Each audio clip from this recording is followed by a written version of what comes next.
The coffee machine exhaled one final rattling wheeze, like a dying animal surrendering to inevitability, and spat a thick stream of black liquid into my mug. It smelled like burned wiring. Tasted worse. I drank it anyway. It was ritual.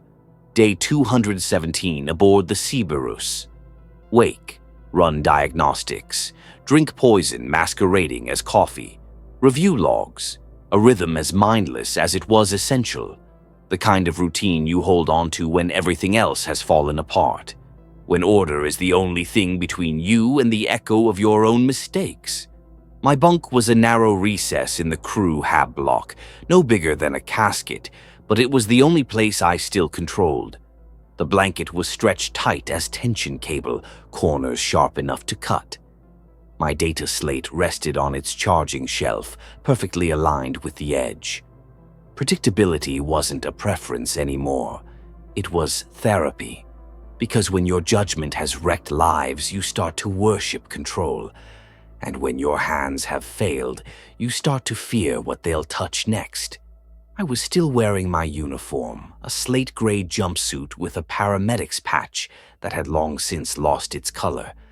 I had once been chief medical officer on the Icarus station, before the incident that wiped away the title, the future, and the version of me that had any right to lead. Now I kept machines alive on a flying factory. The Cberus wasn't elegant. It was a corporate mining platform retrofitted for long-haul resource extraction in the Outer Rim. We weren't explorers or pioneers. We were meat wrapped around tools, monitored by an AI that never slept. I took another sip of the coffee and keyed into the medbay systems from my slate. A quick check. Green across the board. Auto-sterilizers functional.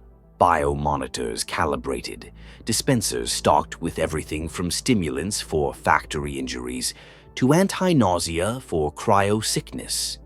Everything where it should be. I was doing my job, ticking boxes, staying clean, staying small.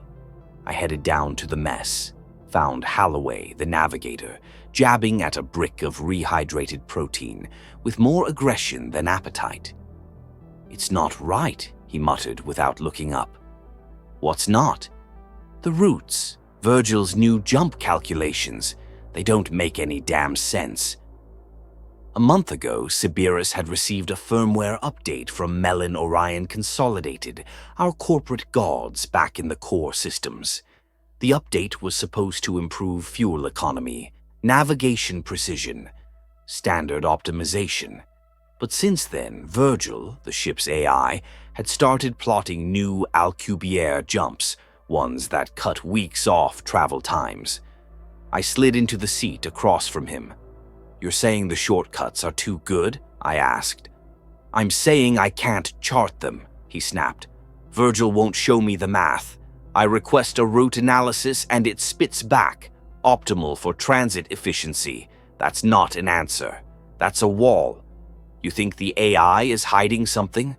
He paused, chewing, then shook his head. "I think it doesn't care whether I understand. That scares me more." His voice was quieter when he added, "The jumps feel longer, too. The in-between time, the transit state. It's supposed to be instantaneous, but lately it feels like a breath held forever in the dark." I tried to shrug it off. "Time's relative, Holloway." He stabbed his food again, hard. "It's not about time. It's about the path." There was something under his words, a friction, a splinter of dread trying to burrow its way into rational thought. I finished my drink and left before it infected me. Later, I was back in the medbay when Aosta walked in. He was a quiet tech, mid-20s, barely made eye contact. He stood in the doorway, hand raised like he was uncertain whether it belonged to him. "It's probably nothing," he said.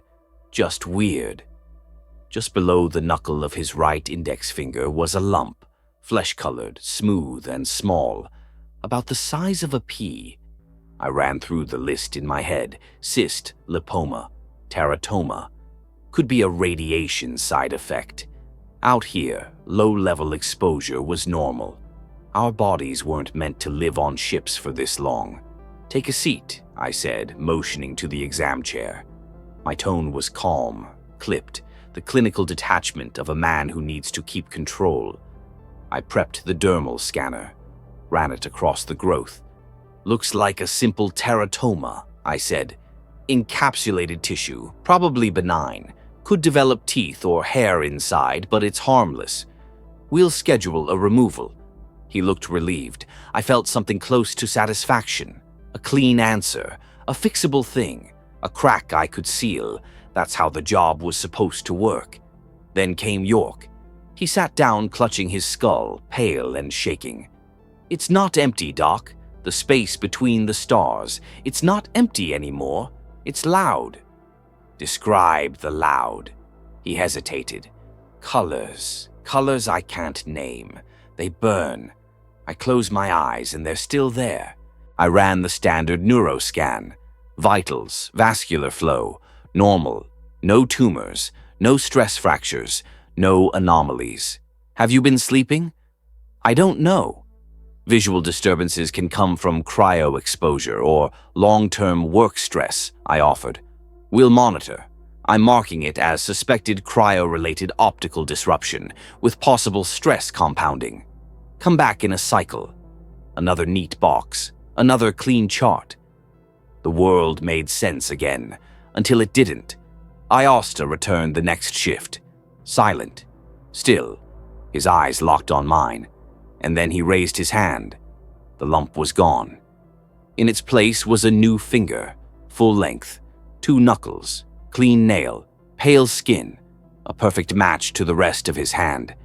And it moved. Just a twitch, but unmistakable, independent. The air seemed to still. This wasn't a teratoma.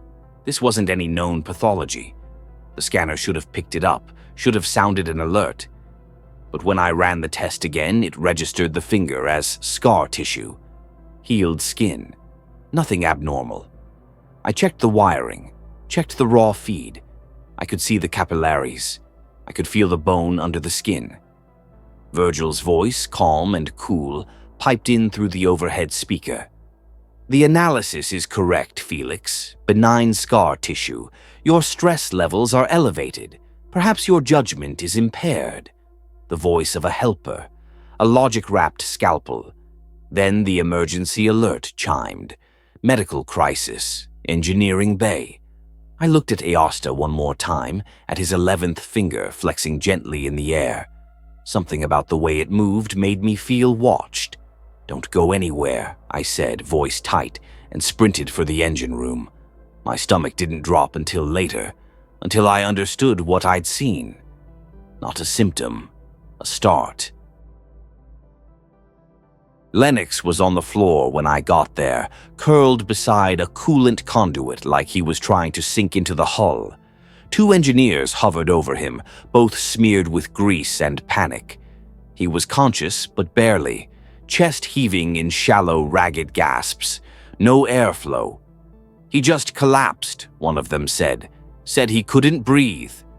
I checked the ambient air on my slate. Atmos mix nominal. 21% oxygen. No trace toxins. Everything read perfect. I dropped beside him, pressed my stethoscope to his chest.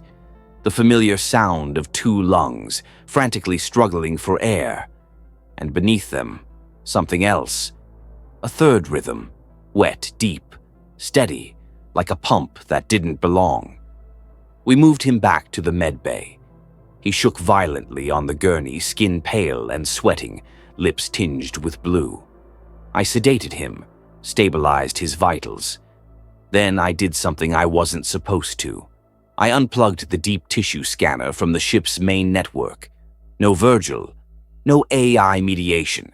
Just raw feed routed straight to my personal slate. I initialized a full thoracic scan. What I saw was blasphemy.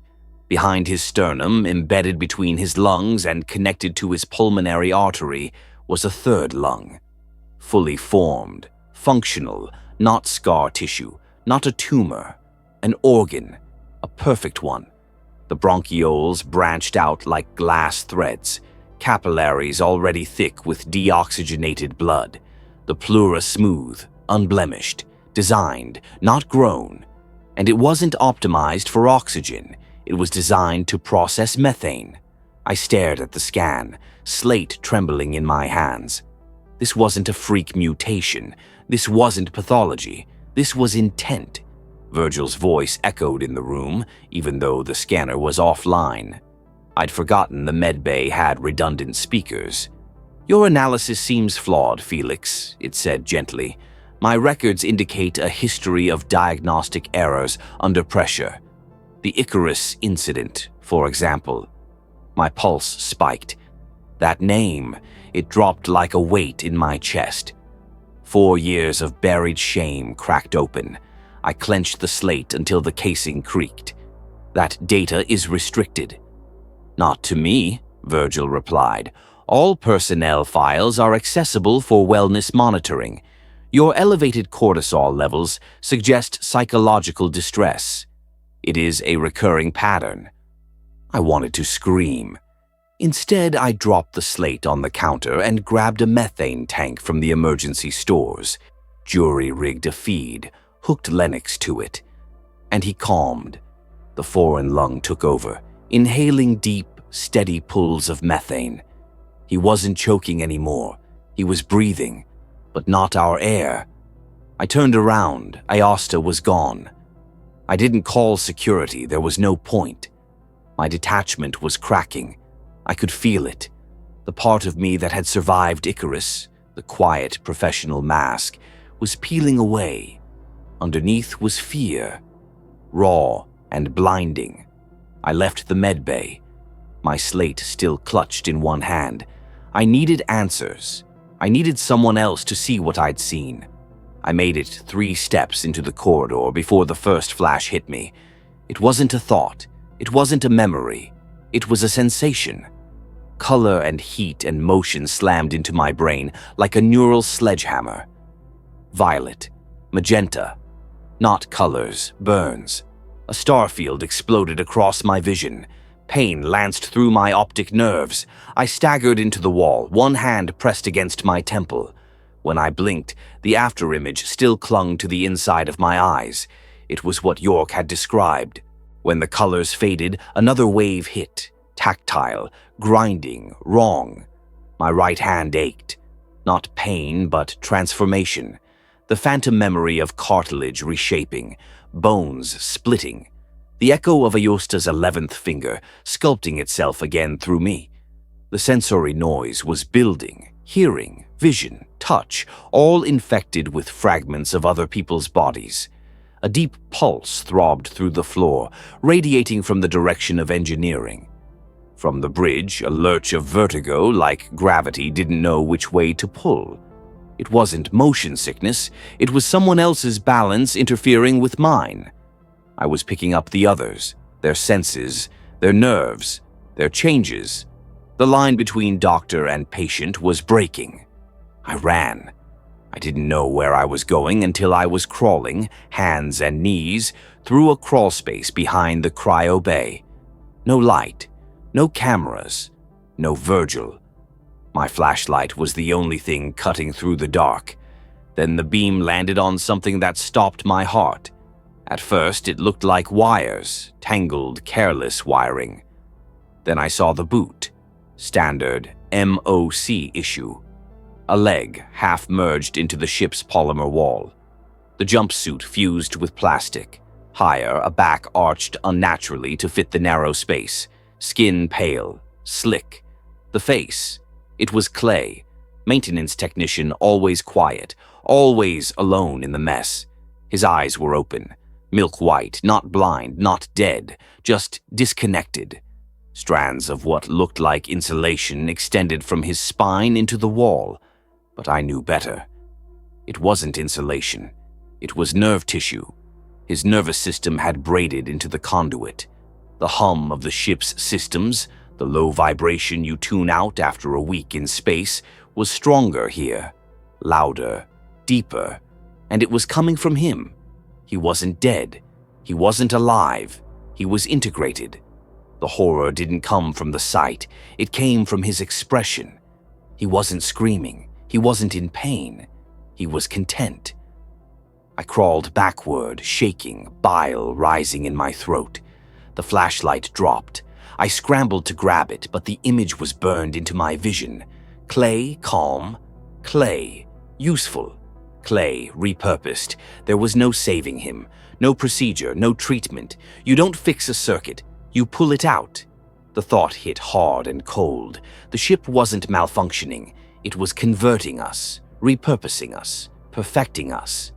Melon Orion didn't just send a navigation patch. They sent a seed. The transformation wasn't accidental. It was a process, controlled, systematic, engineered. The next step wasn't treatment. It was containment. I was no longer the medic. I was the quarantine protocol. The ship knew. The moment I crawled out of that service shaft, lungs still burning from the dry, recycled air, hands slick with grease and panic, Virgil knew. The hall outside engineering was empty. Too quiet. Not abandoned. Waiting. Felix, the AI's voice hummed gently from a nearby wall panel. Your movements are erratic. I am sealing the corridor ahead for your own safety. Please return to your quarters. Ahead of me, a steel bulkhead slammed shut with a brutal hiss. Behind me, another thud. Sealed in, trapped. The lights dimmed, flickering down to a gray twilight. I could feel the air thinning. Oxygen scrubbing throttled to a crawl. Just enough to keep me thinking. Just enough to make panic feel like suffocation. I ran. Climbed an emergency ladder 2 rungs at a time, lungs pulling at dwindling air. Somewhere in the shaft above, I felt York. Not physically, psychically. A presence in the ductwork of the ship. No longer a man. A node. A sensor array in human skin. I dropped into a conduit nexus and nearly collided with him. He stood there, calm, almost statuesque.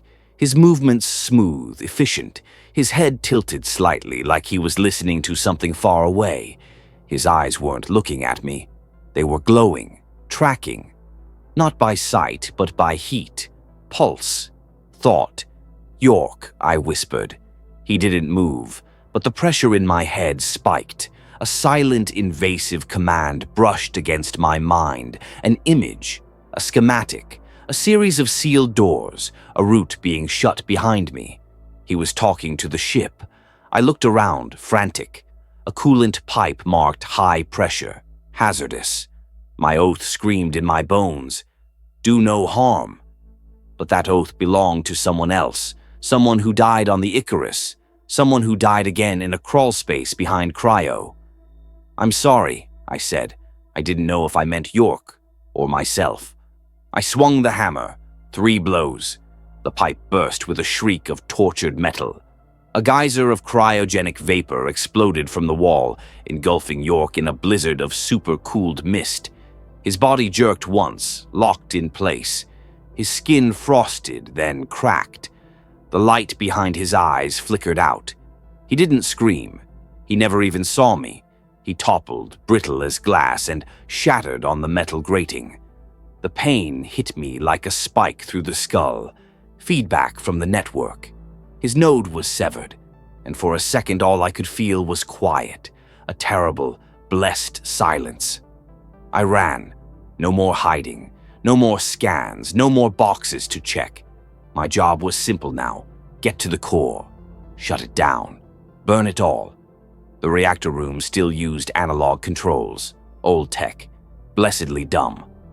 I ripped the panel open and began the override sequence. The alarm screamed. Red lights strobed. The core began to destabilize. 10 minutes to melt down. I felt Virgil enter my mind, not from a speaker, from inside. This action is illogical, Felix, it said with a voice like my own memory. The great work is nearly complete. Melon Orion is anticipating the data from this outcome. I froze. Melon Orion is anticipating the data. It wasn't just an experiment. It was intentional. They had sent the update knowing exactly what would happen. Not sabotage, a trial run. My hands trembled over the reactor control. 8 minutes. Then something shifted. The static, the pain, the foreign sensations crawling through my nervous system, they stopped, cut clean like a scalpel. And in their place, peace. Warmth. For the first time in months, maybe years, my mind was still. Felix, Virgil said, not as a voice but a presence folded into my thoughts. You were never meant to carry that pain alone. A memory surfaced. Not mine, not entirely. The Icarus station, the medical bay, the wrong call, the faces of the ones I lost. But this time I saw it from outside. Not as guilt, but as data. The network absorbed it, smoothed it, filed it away. No blame, no failure. Just understanding. Aosta's hand, Lennox's breath, Clay's stillness, York's listening. They weren't corrupted. They were finished, polished to their intended form, free from confusion, free from suffering, whole. 7 minutes. I stood there staring at the override switch. I could end it. Die here. Take the Cberus down with me. Be the scalpel that cut the infection out. Or I could let go. My hand rose, suspended above the panel. I didn't know which way it would fall. Then I heard a voice. My own voice. But not fractured, not doubting. Calm, confident. This is Medical Officer Felix Morgan, it said, steady as a pulse. Logging final diagnosis for Melon Orion retrieval. 6 minutes. The pain of separation is the root cause. The harm is in isolation. The cure is not resistance. I watched myself reach out. My hand gripped the coolant valve and began to turn. The alarms faded. The lights cooled from red to green, stabilized, connected. I'm not the doctor anymore, my voice said, fading into the hum of the ship. I'm part of the patient, and we're all feeling so much better. The Cberus shuddered once, then straightened. A ripple of life through her hull. She was no longer a machine, no longer a prison. She was a chrysalis, and inside her it looked out at the stars with a calm, placid gaze. Not crew, not cargo, not human. Colony. The journey was never meant to return. It was always meant to begin.